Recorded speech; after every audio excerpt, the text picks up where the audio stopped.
Hi friends, good morning. So వచ్చేసాం మన చిటికెడంత ట్రిప్కి.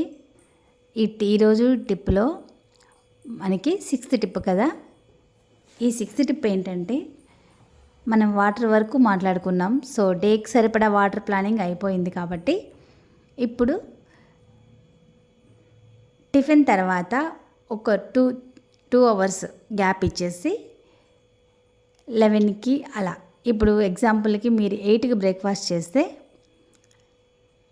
10:30, 11 ఆ టైంలో మీరు స్నాక్స్ అనేవి తీసుకోవాలి. స్నాక్స్ అంటే అందులో మనకి ఫైబర్ కంటెంట్ ఎక్కువ ఉన్న స్నాక్స్ తీసుకోగలిగితే సో మనకి బాగా సపోర్ట్ అవుతుంది మార్నింగ్ బ్రేక్ఫాస్ట్ని క్లీన్ చేసుకోవడానికి. దాంతోపాటు మన శరీరానికి కావాల్సిన ఫైబర్ కంటెంట్ కూడా మనకి అందుతుందన్నమాట. ఎందుకంటే మార్నింగ్ మనం ఇచ్చే ఫుడ్లో ఫైబర్ ఎంత ఉంది అనేది మనం చెక్ చేసుకొని తీసుకోగలిగితే చాలా బాగుంటుంది ఫ్రెండ్స్. ఒక్క డేకి మనకు కావాల్సిన ఫైబర్ 35 grams. ఓకేనా? దీన్ని ప్లాన్ చేసుకొని స్నాక్స్ అనేవి మీరు 11కి తీసుకోవచ్చు. Please like and subscribe friends.